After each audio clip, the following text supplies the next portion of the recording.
ಕನ್ನಡ ಚಾನಲ್ಗೆ ಸ್ವಾಗತ ಸುಸ್ವಾಗತ ಸ್ನೇಹಿತರೆ. ಇವತ್ತಿನ ದಿವಸ ನಾವು ಯಾವುದು ಮುಖ್ಯವಲ್ಲ ಎಂಬುದನ್ನು ಗಣನೆ ಆಗಿರ್ಬೋದು ಅಥವಾ ಕೆಲಸ ಆಗಿರ್ಬೋದು, ಯಾವುದೇ ಒಂದು ರೀತಿಯ ವಿಚಾರ ಆಗಿರ್ಬೋದು, ನಾವು ನಿರ್ವಹಿಸುವ ಯಾವುದೇ ಕೆಲಸ ಮುಖ್ಯವೆಂದುಕೊಂಡಾಗ ಅದನ್ನು ಕಾರ್ಯರೂಪಕ್ಕಿಳಿಸುವ ಪ್ರಯತ್ನ ಮಾಡಬೇಕಾಗುತ್ತದೆ. ನಿಮಗಿಷ್ಟ ಇದೆಯೋ ಇಲ್ಲವೋ, ಆದರೆ ಅದು ಮುಖ್ಯ ಹಾಗೂ ಪೂರ್ಣಗೊಳಿಸಬೇಕು ಎಂದುಕೊಂಡಿರುವುದರಿಂದ ಇಲ್ಲಿ ಯಾತನೆ ಅನಿವಾರ್ಯವಾಗಿರುತ್ತದೆ. ಈಗ ಕೆಲಸಕ್ಕೆ ಹೋಗುವುದನ್ನು, ಕರ್ತವ್ಯದಲ್ಲಿ ತೊಡಗಿಕೊಳ್ಳುವುದನ್ನು ಮುಖ್ಯವೆಂದು ಭಾವಿಸಿದಾಗ ಅದು ಒಂದು ಕ್ರಿಯೆ ಎನಿಸಿಕೊಳ್ಳುತ್ತದೆ. ಈ ಕ್ರಿಯೆಯನ್ನು ಪೂರ್ಣಗೊಳಿಸಲು ಪರಿಶ್ರಮ ಬೇಕು. ಹಾಗಾಗಿ ಮನಸ್ಸು ಕ್ರಿಯೆಯ ಜಾಲದಲ್ಲಿ ಸಿಲುಕುವುದು ನಿಶ್ಚಿತ. ಕ್ರಿಯೆಯು ಪೂರ್ಣಗೊಳ್ಳುವವರೆಗೆ ಅದು ಬಂದಿಯೇ. ಹಾಗಾದರೆ ಕಚೇರಿಗೆ ಹೋಗುವುದು ಅಮುಖ್ಯವಾದ ಕಾರ್ಯವೇ ಎಂಬುದನ್ನು ಪ್ರಶ್ನೆ. ಯಾವುದೇ ಒಂದು ಕಾರ್ಯವನ್ನು ಮುಖ್ಯವೆಂದು ಭಾವಿಸುವುದು ಎಷ್ಟು ಅಪಾಯಕಾರಿಯೋ ಅದನ್ನು ಅಮುಖ್ಯ ಎಂದು ಭಾವಿಸುವುದು ಎಷ್ಟೇ ಅಪಾಯಕಾರಿ. ಕಾರಣ ಅಮುಖ್ಯ ಎಂದು ಭಾವಿಸುವುದು ಒಂದು ಕ್ರಿಯೆ ಆಗಿರುತ್ತದೆ. ಈ ಅಂಶವೇ ನಾವು ನಮ್ಮ ಕರ್ತವ್ಯದಿಂದ ವಿಮುಖರಾಗಲು ಮೂಲವಾಗಿ ಬಿಡುತ್ತದೆ.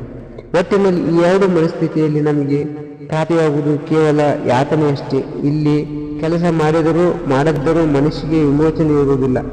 ಇಲ್ಲಿ ನೆನಪಿಟ್ಟುಕೊಳ್ಳಬೇಕಾದ ಒಂದು ಸಂಗತಿ ಎಂದರೆ ನಮ್ಮ ಕೆಲಸ ಕಾರ್ಯಗಳಲ್ಲಿ ಪಾಲ್ಗೊಳ್ಳುವುದು ಮುಖ್ಯವೂ ಅಲ್ಲ, ಅಮುಖ್ಯವೂ ಅಲ್ಲ ಎಂಬುದನ್ನು ಮುಖ್ಯವಾದುದರಲ್ಲಿ ಮುಖ್ಯವಾದುದನ್ನು ಕಾಣುವುದು.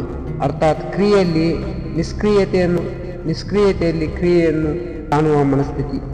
ಇದೇ ಎಲ್ಲವನ್ನು ಮಾಡುತ್ತಿದ್ದರೂ ಏನನ್ನು ಮಾಡದಂಥ ಅಪೂರ್ವ ಸ್ಥಿತಿ, ಅರ್ಥಾತ್ ಕರ್ಮ ವಿಮೋಚನೆ.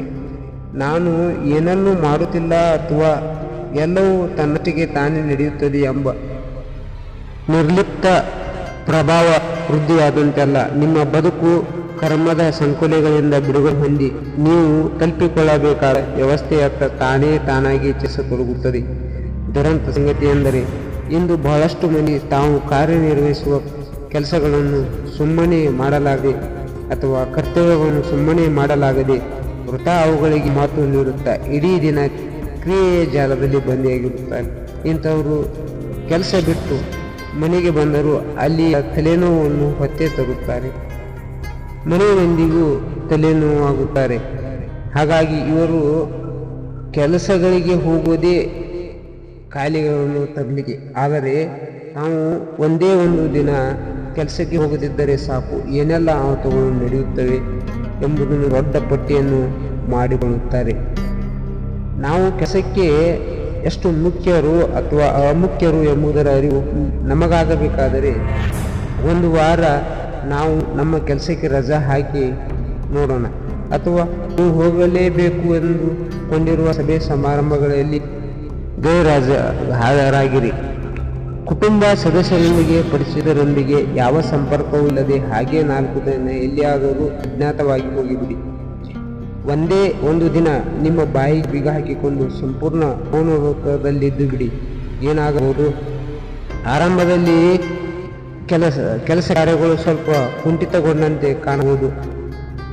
ಆನಂತರ ವ್ಯವಸ್ಥೆ ಅದಕ್ಕೆ ತಾನಾಗಿ ಹೊಂದಿಕೊಂಡು ಎಂದಿನಂತೆ ನಡೆಯತೊಡಗುತ್ತದೆ, ಅಥವಾ ಮೊದಲಿಗಿಂತಲೂ ಇನ್ನೂ ಉತ್ತಮವಾಗಿ ನಡೆಯುತ್ತದೆ ಎಂಬುದು ನಿಮ್ಮ ಅರಿವಿಗೆ ಬರುತ್ತದೆ. ಹೀಗೆ ಜೀವನದಲ್ಲಿ ಯಾವುದೂ ಮುಖ್ಯವಲ್ಲ.